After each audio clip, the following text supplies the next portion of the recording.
Freezing cold night of February 8th, 1874, a 65-year-old man named Israel Swan sat around this roaring fire with a big group of men inside of this valley in western Colorado. The men around the fire, including Israel, were all gold prospectors, which meant they traveled the western United States looking for gold.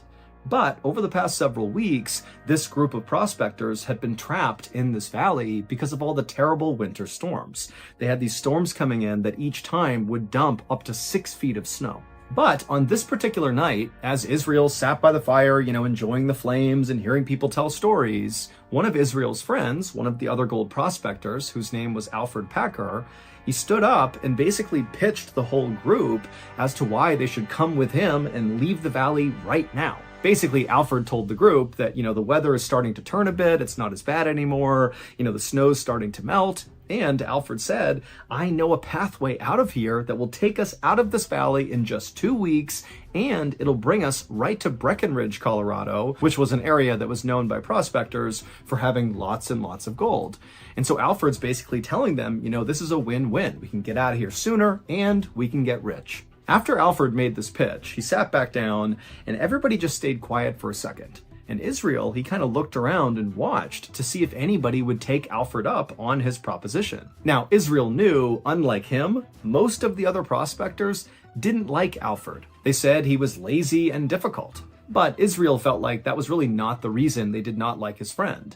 He believed the reason other people did not like Alfred was because Alfred had epilepsy, which meant he periodically had seizures. And because he had seizures, it kind of made him a liability for journeys like this, where, the whole group really needs to rely on everybody and everybody needs to pull their own weight. And so they were kind of worried about a guy who at any moment could just become kind of useless because he was having a seizure. But for Israel, Alfred's epilepsy really didn't matter. He didn't feel like Alfred was some huge liability. He felt like Alfred was actually very smart and quite bold. And so for him to stand up and make this pitch just kind of felt like in keeping with who he was. He was somebody that wanted to get things done, and Israel liked that about him. However, just because Israel liked Alfred, that didn't mean he was just going to naturally go with Alfred and do his big plan, but he was at least thinking about it. And as Israel was weighing out the pros and cons of, whether or not he should go with Alfred, he happened to look across the fire and he saw one of the men, this really big guy,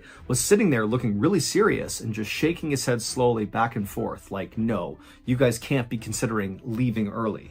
And then the big guy stood up and he held out his hand right in front of Alfred, basically telling him, don't say another word. And then this guy, while still looking at Alfred, he said, if you leave right now, all of your friends will die.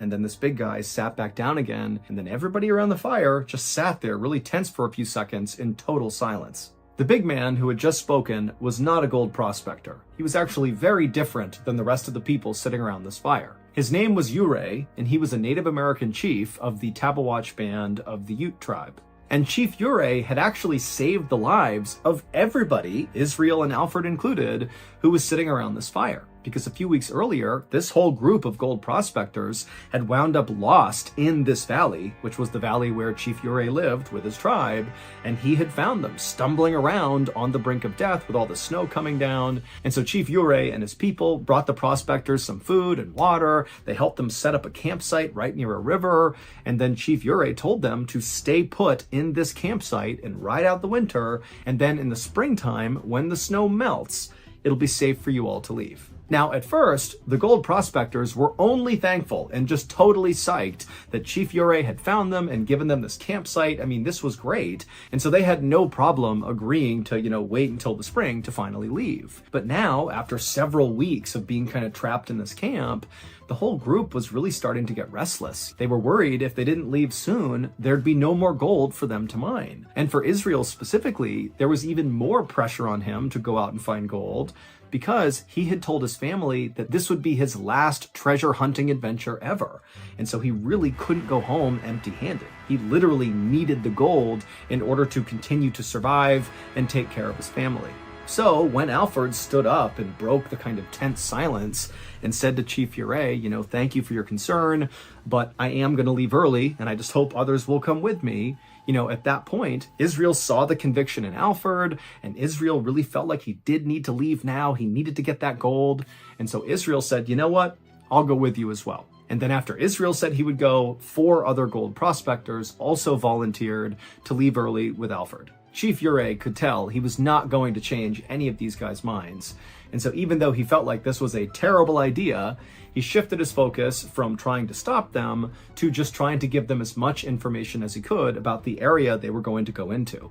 And so he called all the volunteers who'd be leaving early over to him, and then Chief Ure drew a map in the dirt on the ground, and he told Alfred and Israel and the other 4 volunteers that you have to follow the river out of here. It'll bring you to this mountain range called the San Juan Mountain Range, and you cannot attempt to go over those mountains. You will not make it. You got to follow that river and go around the mountain range. And then once you do, on the other side, there will be an outpost where you can stop, get supplies, rest, and then continue the rest of the way towards Breckenridge. And then after Chief Ure had explained all this, he made sure to mark an X on his dirt map exactly where the outpost would be. And then Chief Ure just turned around and walked over to his horse and rode away. And then shortly after that, Alfred, Israel, and the rest of the gold prospectors also turned in for the night. The next morning, Israel, Alfred, and the other 4 volunteers who were going to be going on this journey, they got up early and began packing up their stuff. And as they did, one of the other gold prospectors who had not volunteered to go with them, who would be staying in the valley until the springtime, he actually came forward and said he would help them carry their supplies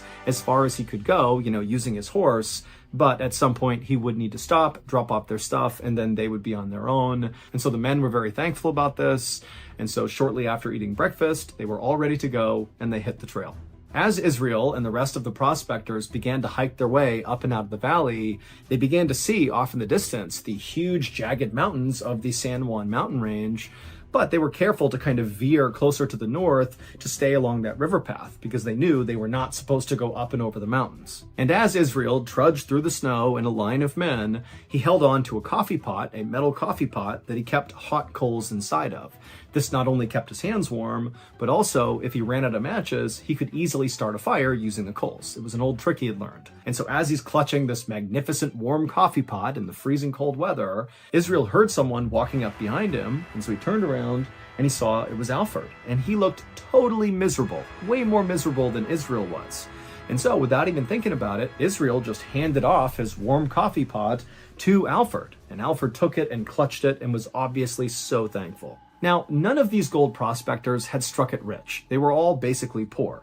But of all these gold prospectors, Alfred really had the least of all of them. And as a result, Israel kind of felt protective of Alfred. And also, Alfred was half the age of Israel. Alfred was 30 years old. And so Israel kind of viewed Alfred as like a lost kid trying to find his way. Alfred had also confided in Israel that when the Civil War broke out in the United States, Alfred had attempted to join the Union Army on 2 different occasions because he wanted to fight the slave-holding Confederate Army. But in both cases, they kicked Alfred out for his epilepsy. But that had not stopped Alfred from tattooing on his arm his battalion information and his name. And unfortunately, because Alfred could not read or write, he misspelled his name when he gave it to the tattoo artist. And so when he got the tattoo, it did not say Alfred for his first name. It said Alfred, A-L-F-E-R-D. And from that point on, that was his name. Nobody called him Alfred. They called him Alfred. And so this was kind of embarrassing for him. And then after getting rejected from the military, Alfred had kind of bounced around from one job to the next, never really putting his roots down and never starting a family. And so again, Israel just felt like this was a guy who needed some help. And so after Alfred very happily accepted that coffee pot from Israel, he in turn reached into his jacket and pulled out a flask with some alcohol in it, and he handed it to Israel, almost like a thank you for giving me this warm coffee pot. And then the 2 friends walked side by side for a while, passing back and forth the flask and the coffee pot. And then by late afternoon that day, when the snow was really starting to come down, the prospector who had volunteered to use his horse to help move some of their supplies, he had finally reached a point where he said, my horse can't go any farther, the weather's too bad. And so he dropped all their supplies, and then he turned and headed back down the trail. And very likely, as these men watched him disappear down the trail, they all had the same thought. I just gotta suck it up for 2 weeks to get through this treacherous journey, and I will get to Breckenridge, and I will become rich.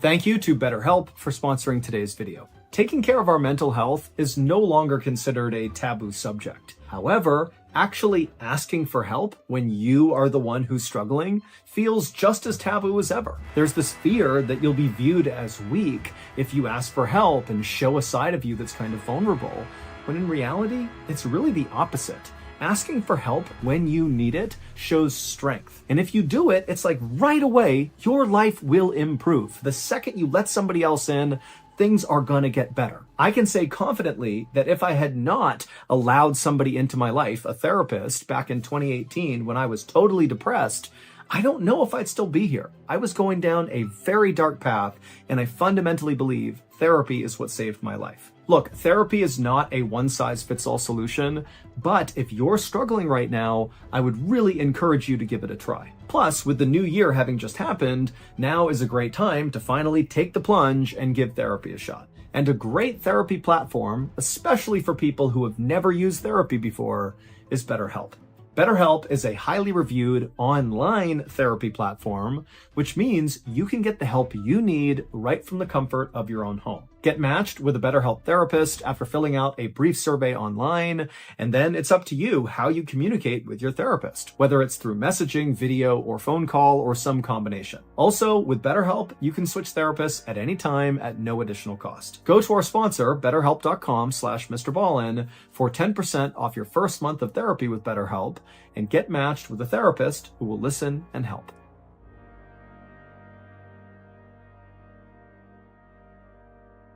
2 weeks would pass by, and Alfred, Israel, and the other 4 prospectors did not show up at that outpost that Chief Ure had pointed out, which was on the other side of the San Juan Mountains. That was going to be their first official stop before they continued the rest of the way to Breckenridge. And then another 2 weeks went by, and still they did not show up at the outpost, and they didn't show up at any of the other camps in the surrounding areas. Now, Alfred's big plan for this group was really dependent on the weather holding up. When they left, it was true that the weather was improving. It was snowing less. But within a couple of days of this group setting off on the trip, those winter storms came back with a vengeance and just dumped snow all over the valley and all across the trail this group would have been on in their attempt to leave. But the only people who knew that these men had embarked on this perilous journey was the men themselves, and then also Chief Ure and the other gold prospectors who had decided to stay in the valley until spring. But even if Chief Ure and those other prospectors knew that Alfred, Israel, and the others were in trouble, they would have no way of helping them or getting to them or even communicating to the outside world. They were completely stuck in the valley and basically couldn't do anything. And so in short, it appeared that Alfred, Israel, and the other 4 men were totally lost somewhere out in the wild, but nobody knew. But that would all change on April 16th, 1874, roughly 2 months after Israel, Alfred, and the others had begun what was supposed to be a 2-week-long journey. That morning, a group of officials who manned the outpost that Israel and Alfred and the others were supposed to go to, they were having breakfast in one of the outpost's little log cabins. And as they're eating and talking to each other, suddenly from behind them, the door to the cabin flies open, and these officials, they turn around and they see standing in the doorway is this totally disheveled looking guy with long hair that's sticking up in the air and a huge bushy beard. And in one hand, he's got a rifle, and in the other hand, he's got a metal coffee pot. And his eyes were darting like crazy side to side, and he was clearly in shock, and he was trying to speak, but he just couldn't. This man was Alfred. And it was obvious to the officials that this man is in dire need of help. And so without even asking him any questions, they whisked him inside, shut the door, got him some food, got him some water, and immediately Alfred's wolfing down the food as fast as he can until he began vomiting, at which point he apologized profusely and said, I've been starving out in the wild for weeks, and, it must have done something to my intestinal tract, it's probably damaged. But frankly, the officials did not care about the fact that he threw up all over the ground. They were worried this guy was going to die right then and there. And so the officials helped Alfred get cleaned up and put in warm clothes. And then Alfred asked them, do you have any whiskey? I want to kind of warm my body up. And they said, no problem. They handed him some whiskey. And so Alfred threw a couple of shots back. And then after that, it was pretty obvious that Alfred had kind of relaxed a little bit. And then at that point, one of the officials asked Alfred, what happened to you?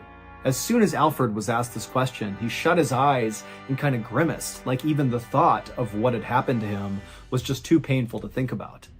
But after a moment of silence, Alfred, with his eyes still closed, told the officials that he had been with 5 men and they were trying to hike their way out of the valley to get to Breckenridge, Colorado to look for gold. But as they were hiking this trail, this huge storm came in and made it really hard to navigate the trail they were on. And so the group decided they would actually cut through the San Juan mountain range. The thing Chief Urey said, don't do that, do not go over the mountains. They decided to do that. But as they were traversing these treacherous mountains, it was clear that Alfred was just not keeping up with the group. And so unfortunately, they made the decision to leave Alfred behind to die. And he knew he was being abandoned to die. And so he had to watch as his 5 friends, disappeared into the snow. But amazingly, Alfred did not die. Instead, he would spend the next nearly 2 months stumbling through the snowy forest, having no idea where he was going, eating roots and flowers and looking for shelter any chance he got. But the thing that really allowed him to survive out in the wild was when he was abandoned by the 5 others, he was in possession of that coffee pot that had the coals inside of it.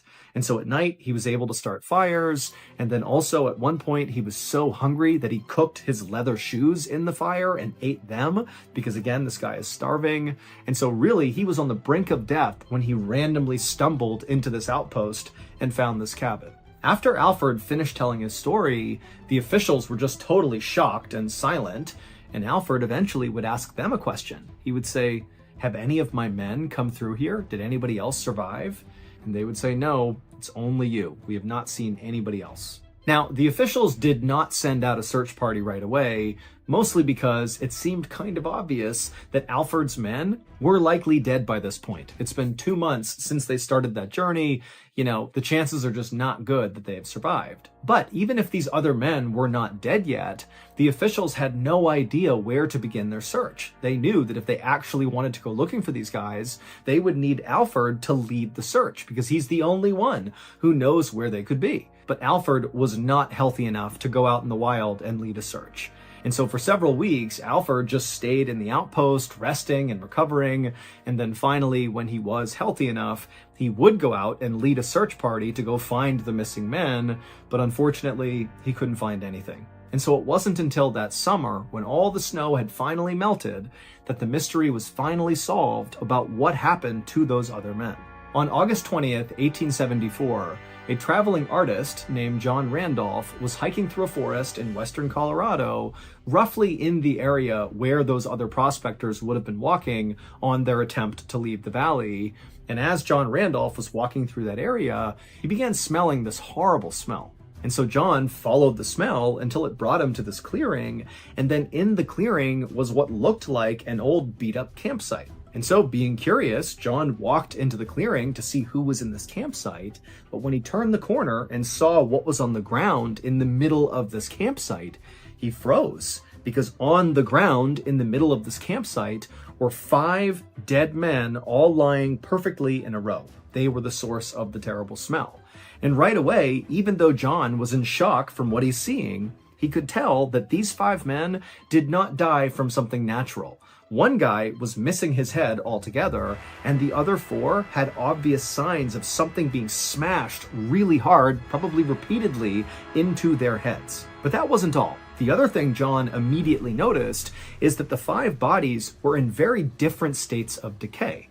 2 of the bodies were basically skeletons, but the other 3 were not. They were basically intact. Their chests had been cut and flayed open, but they all looked like they had died somewhat recently. In fact, one of the men looked so lively that it seemed like he was just sleeping, despite the gaping wound in his chest and his head that clearly indicated he was dead.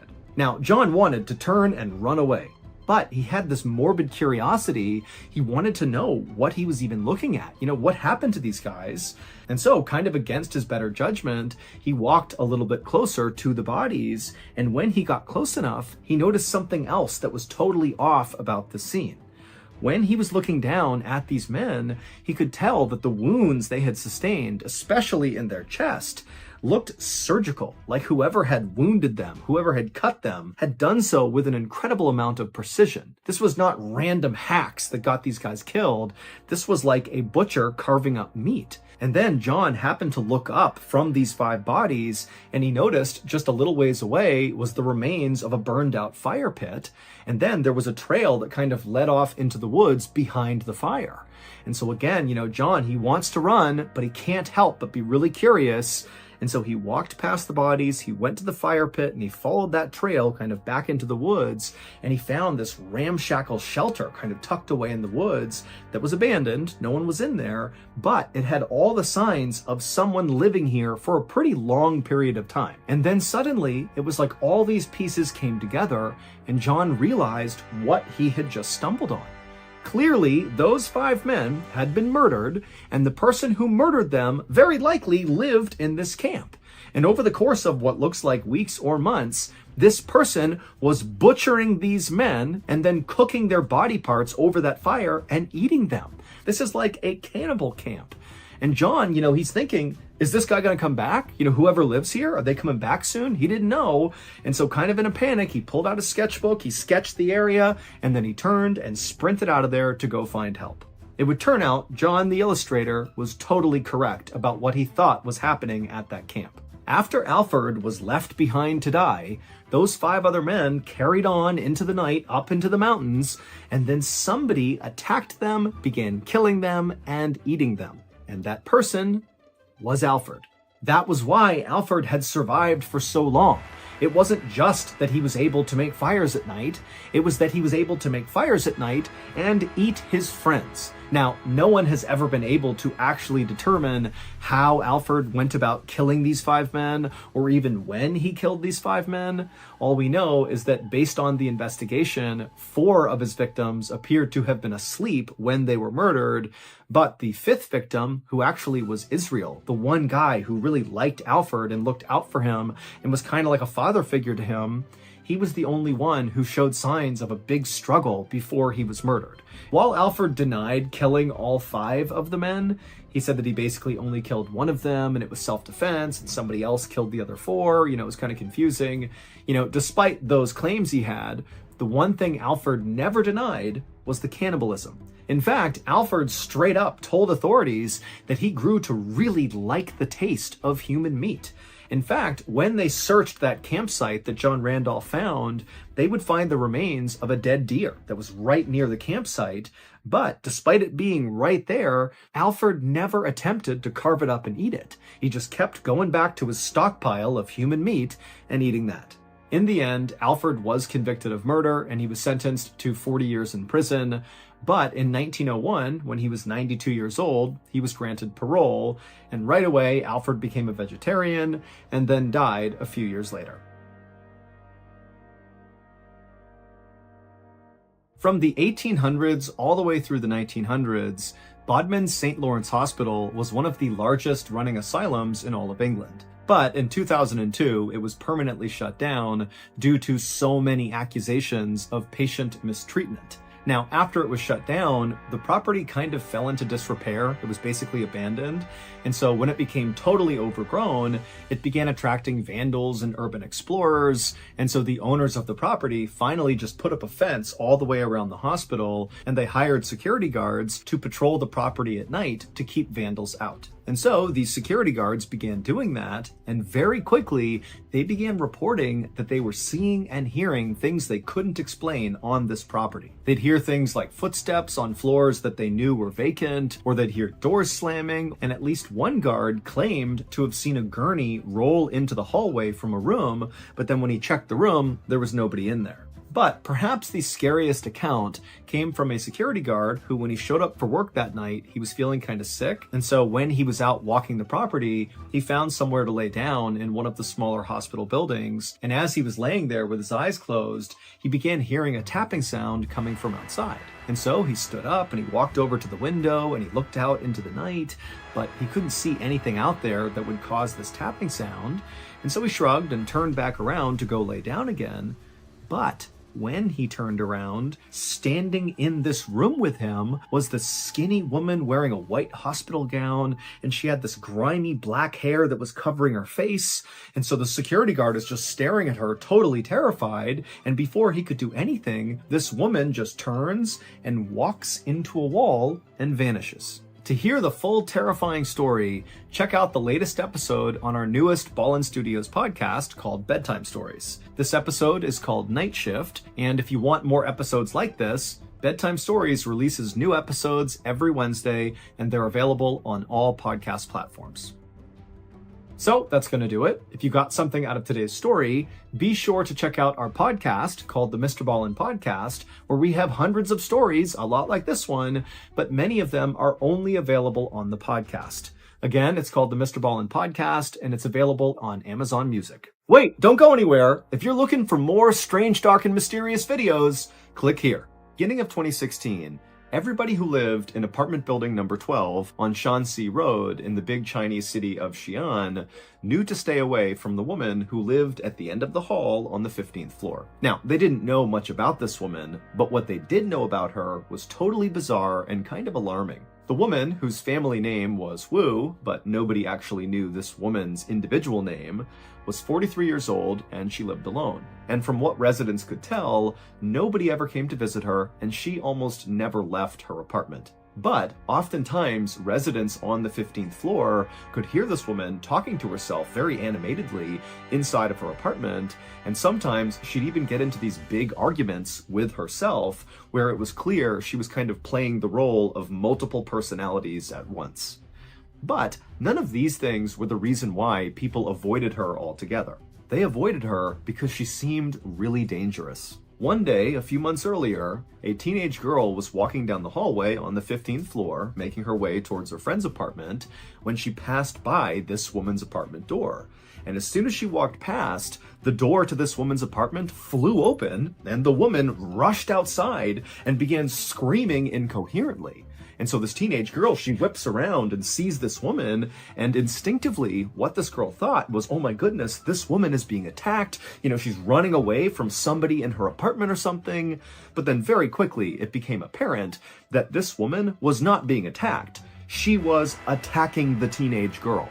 So this woman, she looks at the girl and her eyes go wide and she kind of curls her hands into claws, and then she began running down the hall towards this girl. And so the girl, she begins to scream and she turns and she runs down the hall and she manages to pound on her friend's door, and her friend happened to be right behind the door. They opened it up, the girl ran inside, and they shut and locked the door right as this woman came barreling into the door. And this behavior from this woman on the 15th floor was just the beginning. Following this first attack, the woman on the 15th floor would routinely barge out of her apartment and chase down young women and teenage girls that were walking past her door. Now, this woman never actually hurt anyone that she chased down and even reached in time. She just kind of scared them. And so as a result, the residents of this apartment building, including the women and young girls who had been attacked by this woman, their reaction to this was not anger or resentment or, some desire to go call the police and have this woman arrested. Instead, the residents of this building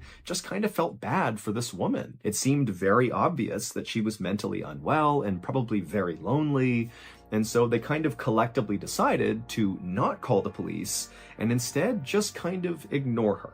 But sometime in early February, this woman's random attacks on young women and girls just kind of stopped. And at first, residents, especially of the 15th floor of this apartment building, were just relieved because all of a sudden you could walk down that hallway in peace again. But by the end of February, it dawned on people who lived in this apartment building that not only had this woman stopped her random attacks, but also now they couldn't even hear her inside of her apartment talking to herself, because that was something people always heard, and now her apartment was totally silent. And so pretty quickly, people became kind of worried about this woman, but nobody was willing to go knock on her door and actually make sure she was okay, because again, this woman was viewed as being kind of dangerous. I mean, she was literally jumping out of her apartment and attacking random passerbys. And so people just continued to keep their distance from this woman. And so as people did that, they began to tell themselves that, probably she just moved out without anybody noticing, and that's why she's gone quiet. But it would turn out that was not the case. Right around the time the woman on the 15th floor stopped her attacks and went silent, sometime in early February, an elevator inside of this apartment building broke down between floors 11 and 10.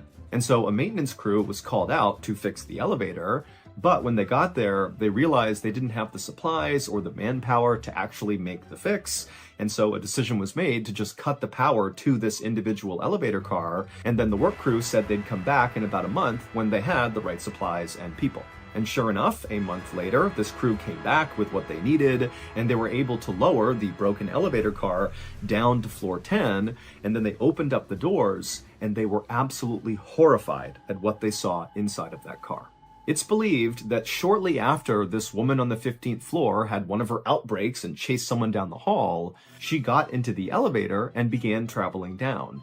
And when the elevator car got between floors 11 and 10, it came to a lurching stop. But for some reason, when this happened, the woman did nothing. She didn't yell for help, she didn't scream, she didn't pound on the doors, she didn't press any buttons. She just sat in the elevator car in absolute silence. And so eventually it was discovered that one of the elevator cars in this apartment building was broken, not because the woman had called out, but probably because someone had tried to hail the elevator and it didn't come down.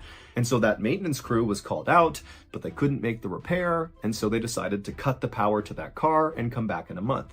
Now, this elevator crew had no idea there was anybody inside the elevator car because, again, this woman who was trapped in there was totally silent throughout their attempts to try to fix the car. And so after these workers cut the power to this elevator car and left, this woman was doomed. This woman just sat in silence in this elevator car with no food and no water for several days until she died of dehydration, which is one of the most agonizing and slow ways to go. Now, at some point, this woman did attempt to free herself because there were scratch marks inside the elevator indicating that she had tried to claw her way out, and her hands were totally mutilated, suggesting she really had been clawing pretty hard.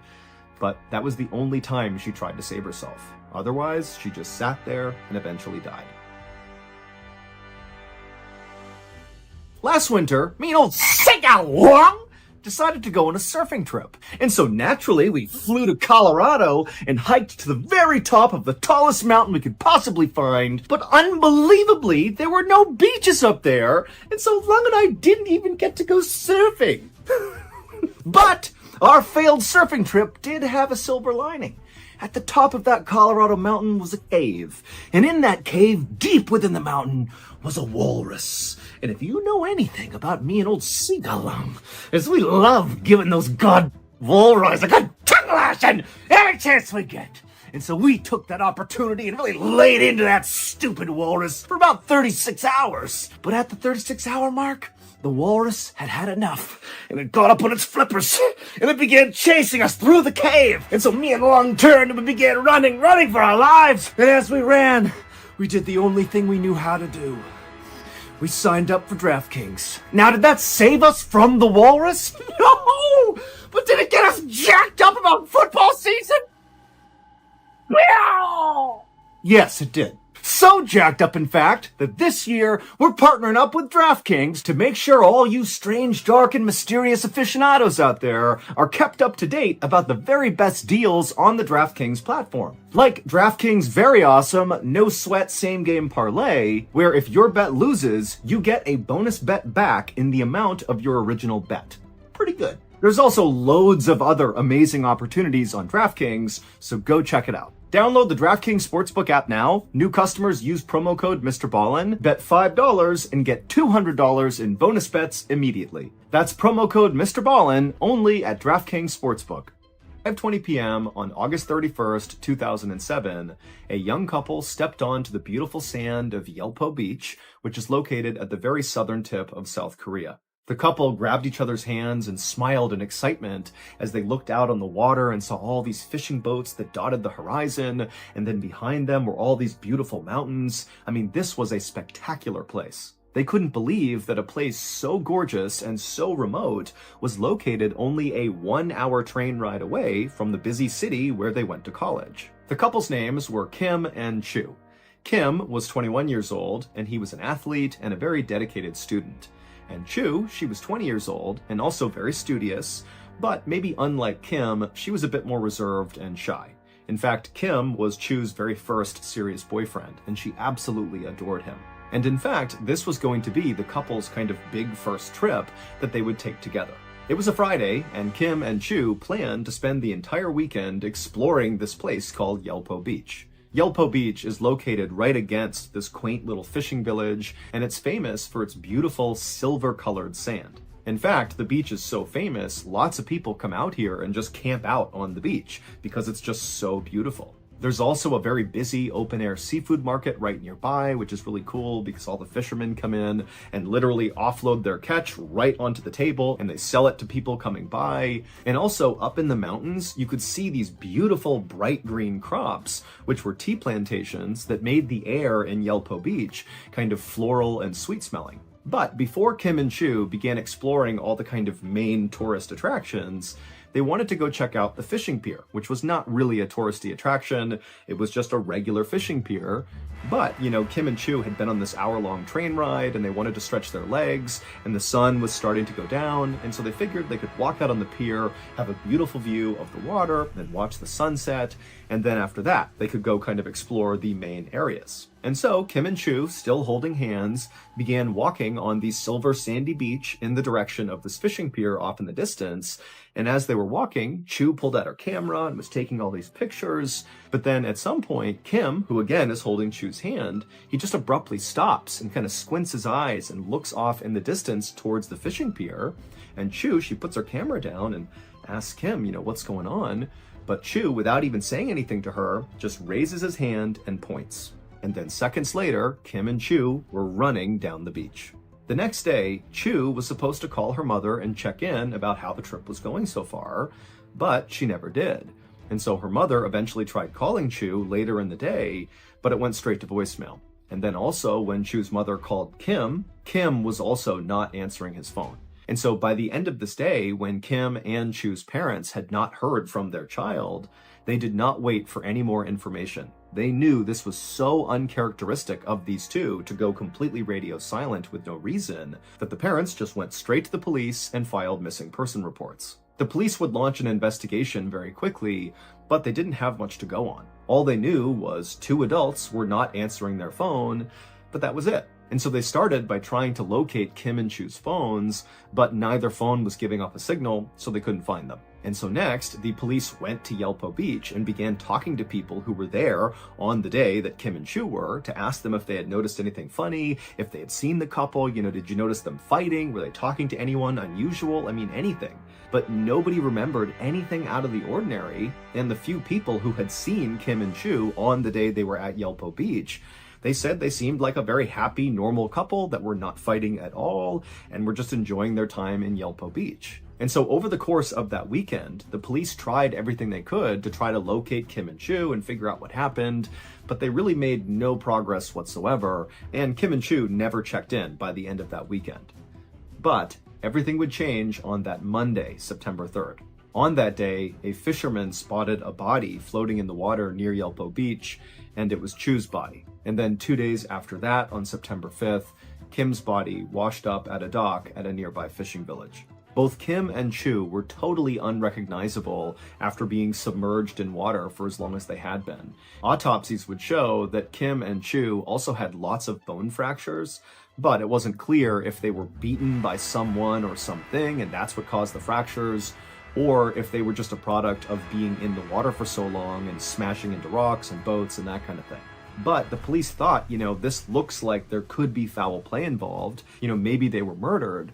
And so the police went back and began scouring all the footage from all the cameras at Yelpo Beach to see if maybe they could find some clip that would show what happened to this couple. And eventually, one of the detectives who was looking through all this footage found something really interesting. He found a very short clip of the couple over at that fishing pier that they had been walking towards. However, they were not up on the fishing pier like you would expect. They were below the fishing pier on the sand, and they were kind of standing next to each other, holding each other close, and there was nobody else around them. It was like this totally weird thing. Now, as weird as this was, because it made no sense for them to be below the fishing pier, there didn't appear to be any hazards or other people or anything near them. It was like they just chose to be under there for some reason. But regardless, the police would actually use this video clip to close the case. The police would say that, based on this clip, it appears that this was the final moment of the couple, underneath this pier, and then something happened. Either an accident, they might have fallen in the water or something and they drowned, or maybe, this couple elected to take their lives together. And while Kim and Chu's families vehemently disagreed with the police assessment, there was nothing they could do. The case was now closed. Nobody was trying to figure out what happened to Kim and Chu. That is, until 4 weeks later, on September 26, 2007, when two more bodies, two young women, washed up on shore right around the same area where Kim and Chu had. The two young women had a lot of similarities to Kim and Chu. They were in their early 20s, they were tourists at Yelpo Beach, and their autopsies discovered that they had several bone fractures. And so this was enough for the police to launch a much bigger investigation into what was going on at Yelpo Beach, which included reopening the Kim and Chu case. And so a detective was assigned to go back through all the evidence in the Kim and Chu case and kind of re-examine it. And so this detective did look through all these pictures, and he would find one picture that broke the case wide open. Back on the night that Kim and Chu were at Yelpo Beach and they began walking towards the fishing pier, Kim had abruptly stopped and raised his finger and pointed at something, and then seconds later, he and Chu were running in that direction. Well, what Kim had spotted was a fisherman who was standing below the fishing pier, and he was very obviously making his way over to his fishing boat to go back out on the water. And Kim just felt like it would be really cool to go ask that fisherman if they could join him and go out on the water with him on his fishing boat to get a view of Yelpo Beach that way. And Chu, when she heard this idea, thought it was a great idea, and the two of them ran to the pier to try to catch this fisherman before he took off. And so that was why there was footage of the couple standing underneath the fishing pier. They were actually talking to this fisherman who could not be seen in frame. The fisherman was a 70-year-old man named Wu Jun Gwen, and he made his living selling octopus. And at first, when Kim and Chu approached Wu and asked to go with him on his boat, he said, "No, I don't want you to come with me." But Kim and Chu seemed really desperate to go out with him, and finally he relented and said, "Okay, you can tag along." Wu was very thin and short, but he had been working on fishing boats since he was a child, and so despite his appearance of being this kind of small, frail guy, he was actually really physically strong. And despite Wu's kind of harmless-seeming exterior, inside, Wu was a very, very disturbed person. The reason Wu did not want to bring Kim and Chu with him out on this boat is he knew he would have an urge that he would not be able to control. But when they kept begging him over and over again to go with him, he finally just accepted that this was going to happen. He allowed them on his boat, he brought them out onto the water, and sure enough, he would act on those urges. Once Wu's boat was out on the water far away from the beach, he immediately pushed Kim overboard, and so Kim falls into the water, and then Wu grabbed this long metal grappling hook and began beating Kim in the water on his face, his arms, his hands, as Kim desperately tried to climb back in the boat. And eventually, Wu literally beat Kim to death. And at the same time, Chu is on this boat watching this happening. And so after her boyfriend has been beaten to death, Wu turns on Chu and does the same thing to her. He chucks her overboard and beats her until she dies from this grappling hook. And then afterward, Wu just got back behind the wheel, putted back to shore, and sold his octopus like nothing had happened. And Wu very likely would have gotten away with these first two murders, except 4 weeks later, it just so happened that two more tourists, those two young women, just happened to ask Wu the same question.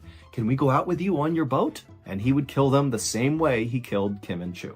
Except one of those two young women, while they were out on the water in his boat before they were attacked, she sensed something was wrong, and she sent a text message saying she was in trouble on a boat. And when the police found these two women's bodies and found that text message, they immediately searched the registry that listed all the boats that had been out on the water near Yelpo Beach that day. And because it was a holiday, there was nobody out on the water except for one boat. And that boat was Wu's boat. And this is where that photo the detective found on Chu's camera roll, when finally somebody looked through the photos, that's where that photo comes into play. The last picture that Chu took is of Wu.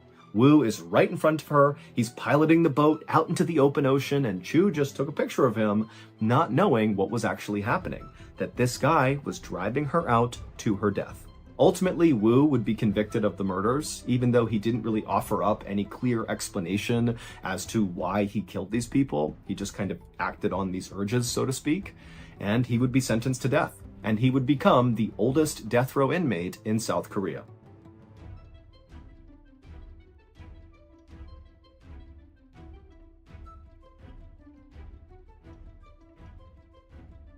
On the morning of June 25th, 2007, a 28-year-old man named Mike Barnett woke up to the sound of pounding rain on the roof of his home, which was located in Hull, which is a city in northern England. Mike groaned as he rolled out of bed. It had been raining like this for the past month, and he and the rest of the people in Hull were just totally over it. But another reason he groaned is he knew that he would have to go to his job at a tropical fish store, even though he was not scheduled to work that day. There was a street right behind the tropical fish store that always completely flooded out from all these debris getting clogged in the drain, and the owner of the tropical fish store, so Mike's boss, who was an elderly guy, he would always go out and try to clear the debris himself, and Mike just knew, he really needed help, and today he knew his boss would be out there, and so he just felt like it was his responsibility to go in and help him clear out the debris. So Mike got dressed, he had some breakfast, and then as quietly as he could, he slipped out the front door. Mike was careful not to make too much noise because he didn't want to wake his dad, who he lived with. Mike and his dad had always been very close, but after the death of Mike's mother, he and his father had become even closer, and so they actually really enjoyed living together. But Mike also knew that his dad was very protective of him and very likely would not like the idea of Mike going out in this horrible storm to go try to clear debris in a flooded out street. It just was too dangerous. And Mike just didn't want to deal with that right now, and so he was able to slip out without waking up his dad. Mike hopped in his car and he drove to the fish store, and as soon as he got there, he hopped out, he went around to the back side of the shop, and sure enough, the entire street out back was totally flooded. Clearly, debris had blocked the drainage system. Now, Mike's boss was not out there yet. Mike could see him inside the shop, kind of going about his morning, and so Mike, without even going inside, just began wading into the water to begin clearing debris. The drain that was clogged by all this debris was located just off to the side of the sidewalk. It was down in a culvert. And so Mike very carefully walked off that sidewalk into this very cold, muddy water, and he began moving in the direction of where he knew the drain was. And so as he's walking, the water is down to his ankles, maybe up to his knees at some point, but he gets closer and closer to where he knows this drainage is down in this culvert. And suddenly, Mike begins feeling this unbelievable suction at his feet that began pulling him basically straight down. Mike tried to move, but his feet were anchored to the ground, and then before long, he began getting pulled forward towards this drain, and then down he went. And as he went all the way down to his neck in the water, he felt this unbelievable pain in his thigh. Mike didn't know it, but his leg had been sucked through the drainage gate that was all blocked up. There was still some holes in it, and so his leg had gone through one of those holes, and it had pulled him all the way up to the top of his thigh and brutally snapped his leg in the process. And so Mike is in blinding pain from his leg being shattered and run through this grate. And he's literally up to his neck in this frigid water, and the wind's blowing and it's raining and the water's going in his mouth. And so Mike begins to panic and he's trying to pull himself out. He can't. And then he begins screaming for help. And at that moment, the owner of the fish store, who was still inside the store, looked out the window and he saw Mike flailing around. And instinctively, the owner could tell just from the panicked look on Mike's face that whatever was happening to him was an emergency. And so the owner just picked up the phone, called the police, and after telling them what was happening, the owner ran out to Mike. When the first police officers arrived on the scene, Mike was still in the water up to his neck, and the shop owner was right next to him.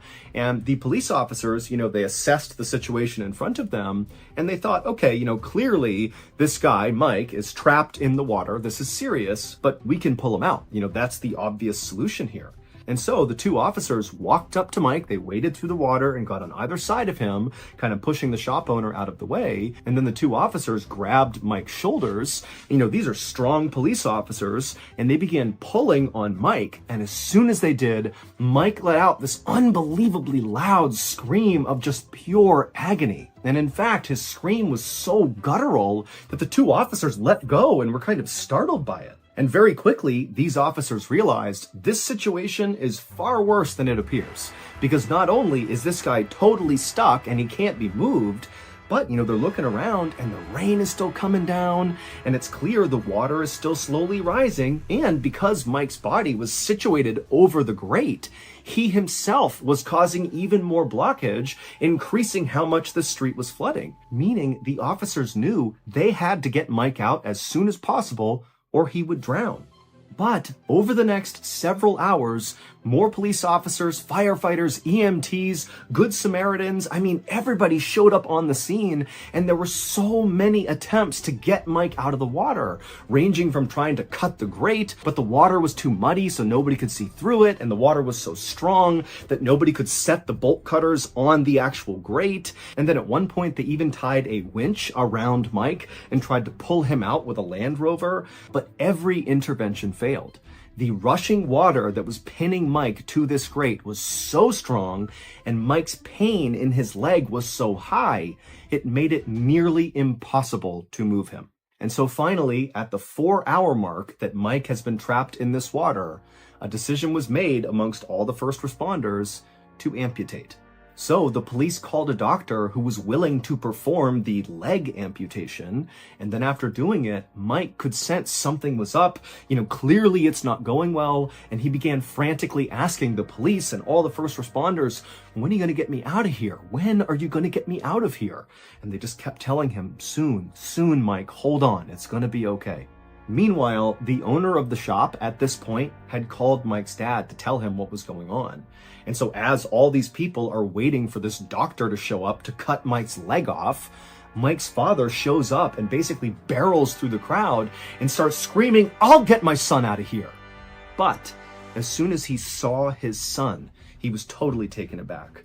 Mike was up to his chin in water. There was a diver behind him in the water with him, holding him up, barely keeping his head above the water. Mike's face was totally pale and his eyes were totally unfocused, and he had this weird blank expression like he wasn't even there. And then a second later, a whole wall of police came running up to Mike's dad to stop him from getting any closer, and they told Mike's father they were doing everything they could to try to get his son out, and for now, they told him he just needed to go home. And so even though Mike's dad did not want to abandon his son, he could tell with all these police standing there in front of him, there was no way he was going to be able to go up there with his son. And so he would turn around and head back home without even speaking to his son. And then when Mike's dad got home, he turned on the news, and the news was showing live coverage of his son trapped in that grate. And just a couple of minutes later, Mike's dad would watch his son die on the news. By the time that doctor arrived with that special saw to cut off Mike's leg, it was already too late. Mike had passed away from hypothermia.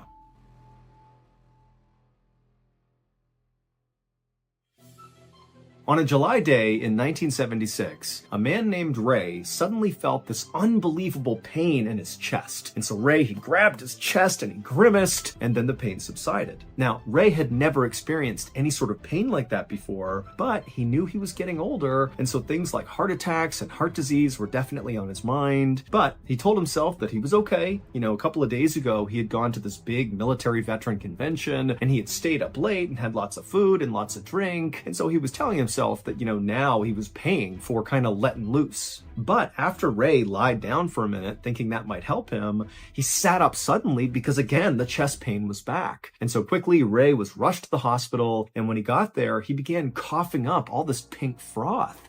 And the doctors had no idea why. This was not a heart attack. This was not heart disease.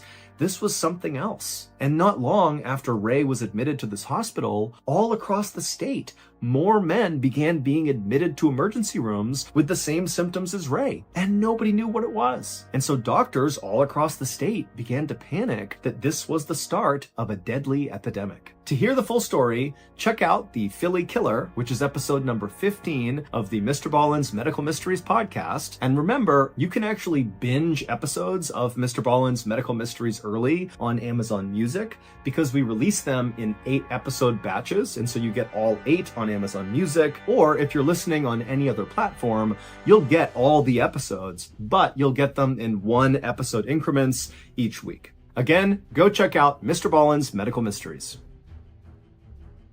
So that's going to do it. If you enjoyed today's episode, be sure to check out our podcast called the MrBallen Podcast, where we have literally hundreds of stories, a lot like these, that are available to listen to right now.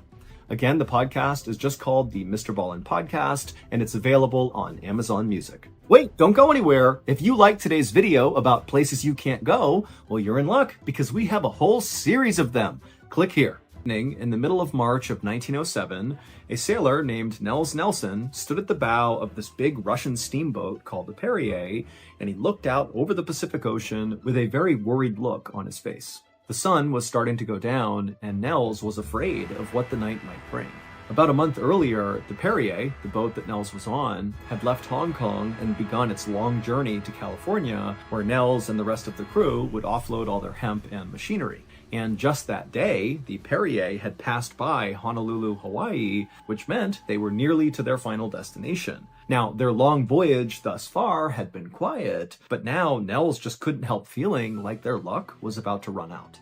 Nels had been a sailor his whole life. He was originally from Sweden, but he'd traveled all over the world, and a few years back, he had linked up with the Perrier in Hong Kong. And now, other than the captain of the Perrier, who was a Russian named Kavinsky, Nels was the longest-serving member on board the Perrier. And what that meant was Nels and the ship's captain were the only two currently on board the Perrier who knew the ship's dark secret. Now, Nels and the captain had not told anyone this secret and didn't intend to. Now, this wasn't something they planned, like they weren't trying to keep it a secret. Instead, it was just kind of this unspoken agreement that we're just never going to talk about this. But at the last port in Hong Kong where the ship was docked, the previous entire crew of the Perrier, minus Nels and the captain, had all deserted because of this secret. And so now Nels and the captain were left to kind of keep this information to themselves and go out and solicit a new crew to come on board the Perrier to go to California. But they did it without telling these people about this dark secret. And they'd managed to do it. Nels and the captain had found this kind of ragtag bunch of sailors to come with them on this journey. But as a result of recruiting basically anybody with a pulse who was willing to go on this voyage, the crew they ultimately recruited was kind of an untrustworthy, sketchy bunch. On this night, it was Nels's turn to stand watch, which means basically you would stay up and kind of patrol the boat and look out for problems or emergencies. It was just a way to make sure the crew was always safe, even when everybody was asleep. And even though Nels was not exactly thrilled to be staying up all night to stand watch, in a way, he actually was kind of relieved to be in charge of this task. He figured he'd rather be awake and miserable than asleep and vulnerable. Suddenly, another sailor came up to Nels, and Nels hadn't heard him, and the sailor slapped him on the back and said, "Hey, how you enjoying your sunset cruise tonight?" Nels turned around and saw it was another crew member just kind of pulling his leg. And so Nels attempted to put on a smile and kind of go along with the joke and make it kind of lighthearted. But he was really struggling because he was looking off to the horizon and he could see the sun had nearly set. For the next couple of hours, Nels and this other sailor would stand by this railing in the cold night air, and they would just talk about, what they're going to do when they get to California and, what they plan to do with their lives generally, and just kind of small talk, normal stuff. And, for a little while, Nels did forget about all this extreme anxiety he was having about nighttime. But at some point, as Nels and this other sailor were just chatting away, there was this warm breeze that kind of came across the deck of the ship. Now, remember, it had been very cold all night, and so this warm air really stood out. And the second Nels felt that warm air, he knew his worst fears were about to be realized. And so Nels was so scared about what was about to happen that he just kind of froze. He couldn't even turn and tell his partner what was happening. And his partner was totally oblivious because his partner had never been on the Perrier before and didn't know the ship's dark secret. And so this other sailor just kept on blabbering away, totally oblivious. But then, as Nels is frozen to the spot with fear, from down below in the ship, where the crew was all sleeping, they heard this loud, guttural scream, like one of the crew members was being tortured or something. And right away, the guy next to Nels, the other sailor who had been with him, he stopped talking, because now he knows there's a problem. He doesn't know what it is, but obviously something's wrong. Now, Nels was still frozen with fear because he knows what's happening. He knows what's gonna happen. And so he was just standing there, and the other sailor is like, Nels, what's going on? We gotta go down there. But it wasn't until more screams began coming out of the berthing area down below that Nels kind of snapped out of it, and he was like, all right, come on, we gotta go. And the two of them, they went bombing down the steps down into the berthing area, and they went into the first compartment where these screams were coming from. And when Nels and his partner walked into this room, they looked and they saw two of their crew members were sitting on one of the bunks, just completely rigid, as if they were totally stiff. And the two of them were just screaming as loud as they possibly could in perfect unison, but it was like they weren't there. It's like their eyes were staring off into the distance and they couldn't control their bodies. Now, Nels knew what was going on here, but the partner didn't. And so the partner's looking at Nels like, what's going on here? And Nels just turned to him and said, look, I think we can quarantine them. Help me move them. And so this partner has no idea what Nels is doing. He doesn't understand what's going on, but he kind of jumped into action with Nels. And Nels and this guy, they grabbed these screaming crew members who were totally stiff, and they remained stiff as Nels and the other sailor dragged them out of the room, down the hall, and they put them in what's called the hold, which is kind of like a jail cell on board a ship. It's where sailors who misbehave get sent to. And so it's a place you can put things and lock the door and they don't come out again. Nels' thinking was, if we can take these affected crew members and quarantine them in the hold, maybe, just maybe, this won't spread to the rest of the crew. But as soon as Nels had shut and locked those two men inside of the hold, it was like the entire ship erupted with screams as the entire crew, minus Nels and his partner, just began screaming like mad. It was like the ship was total chaos. And so Nels and the crew member, they began running down the hall trying to figure out where the screaming was coming from. But before they knew it, the rest of the crew were streaming out of their rooms into the hallway, just screaming and running their way upstairs to the top deck. And so Nels began telling himself, stay calm, it's okay, it's not happening to you yet. But then it felt like someone had reached up inside of Nels' chest and was squeezing as hard as they could. It was like his body was being possessed by something, and then he felt this pressure building up inside of him, and then it was like, without even trying, suddenly the loudest scream that had ever come out of Nels came out of his mouth, and he was completely powerless to stop it. And seconds later, Nels, screaming at the top of his lung, along with his partner, who was also screaming, they joined the stampede of other screaming crew members running their way up to the top deck.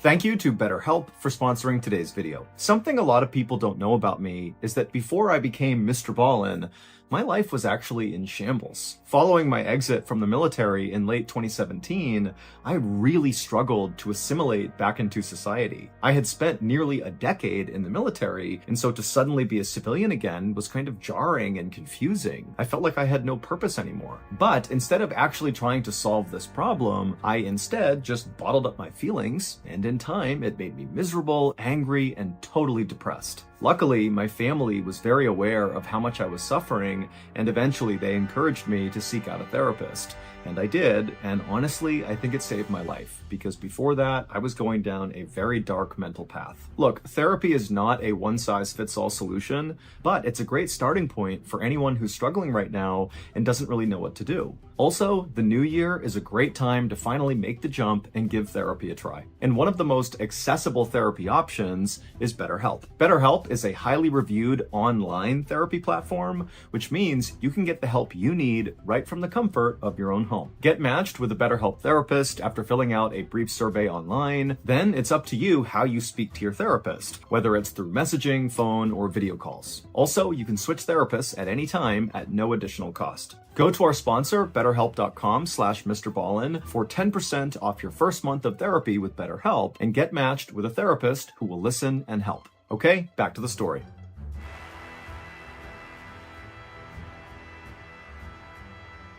And when Nels and his partner reached the top deck, as they were screaming and screaming and screaming, Nels looked around and he took stock of what he was seeing. Again, he's literally screaming this entire time and can't stop it. And he's seeing that's what everybody else was dealing with. There were sailors who were clawing at their faces, almost like they were trying to stop themselves from screaming, but that wasn't doing anything. Others were holding their throats, attempting to stop the screaming. Some others were running into walls and grabbing and fighting with each other. I mean, it was absolutely chaos. And so Nels, he's kind of taking stock of this whole situation, still screaming, and then he notices one sailor in particular, and Nels knew exactly what was going to happen.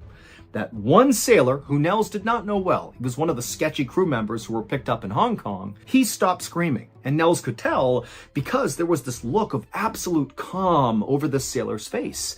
And he was down on all fours, almost like an animal, right out in the middle of the top deck. And Nels, as he continued to scream, watched as this young, now very quiet sailor started to move across the deck like an animal. And as he did, he got faster and faster, like he was galloping on all fours, and he was headed straight for the railing of the ship. Now, Nels, in his conscious mind, he knew what was going to happen next, and he wanted to stop it, but just like he couldn't stop his own screaming, he was powerless to stop what was about to happen to this young man. And sure enough, Nels watched in horror as this galloping young sailor went full speed to the railing and then just leapt clear over it and splashed into the water below. And the second he hit the water, it was like everybody on the ship broke out of their trance. The screaming stopped, and it was eerily quiet. And one by one, each of the crew who had kind of broken out of their trance now began looking around, having no idea how they just wound up on the deck and what was even going on. And they looked at each other to try to figure out, like,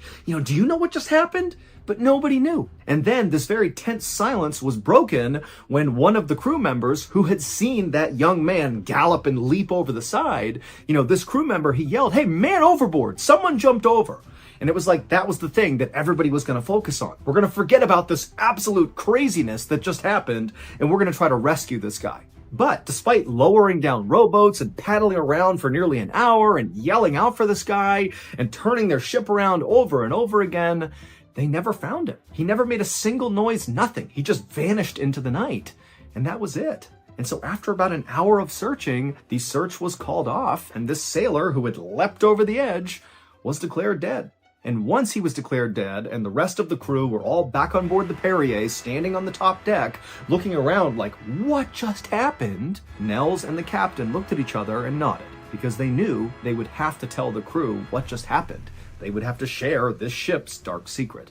And so Nels and the captain told the crew the big secret, and the crew was obviously horrified, but considering they had just been through the entire experience, they weren't exactly surprised. They just hoped that, this night was the only night this craziness would happen. But the following night, the same thing happened. Everybody screamed, went crazy, ran up to the deck, somebody leapt overboard. The next night, same thing happened as well.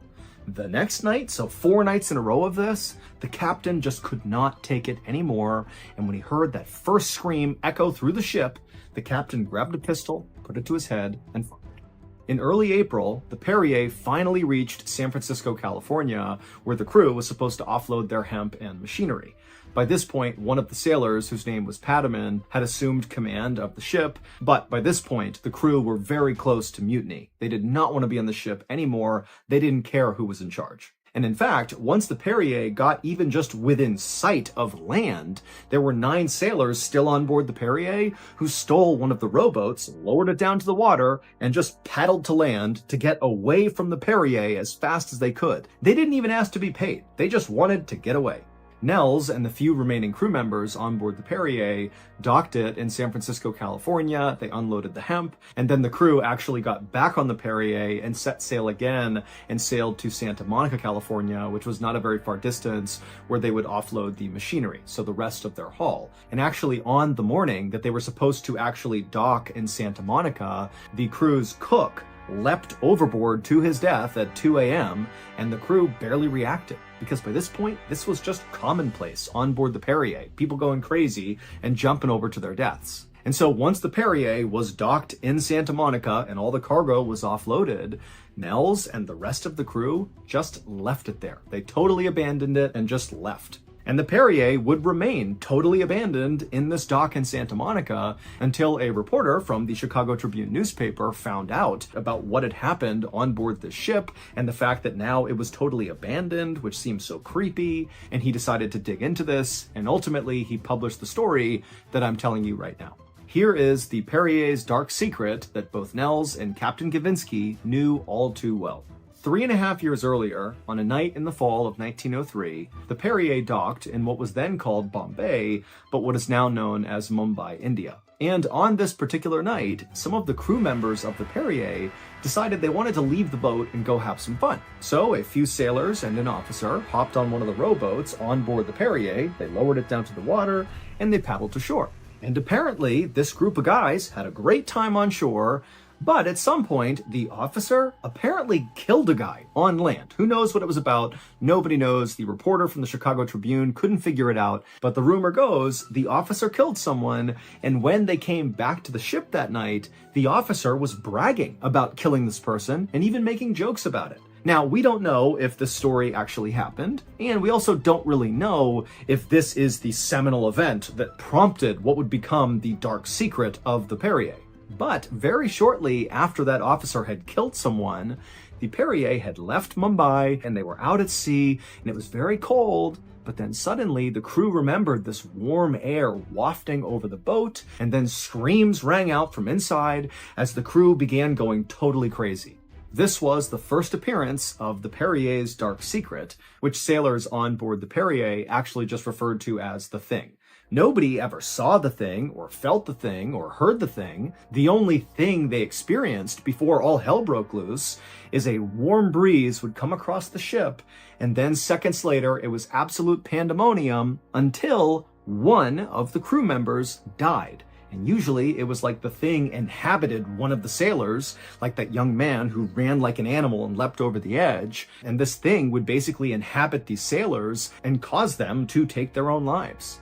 Over the next few years, more crews would join the Perrier and go out to sea, and over and over and over again, this thing, the dark secret, would take over and many of the crew would end up dying. And so by the time the crew had come to port, the crew would totally mutiny and disappear. Nobody wanted to be anywhere near this ship. That was why Nels and Captain Gavinsky were the longest serving members on board the Perrier, because they were the only ones who were willing to come back. All told, the Thing, or the dark secret of the Perrier, claimed the lives of 23 sailors. 20 of them, after screaming like maniacs, suddenly just went quiet and leapt over the railing into the ocean and drowned, and the 3 others that passed away were the ship's captains, who all killed themselves. After the Perrier was abandoned in Santa Monica, California, it's unclear what actually happened to it, but we know it never sailed commercially again.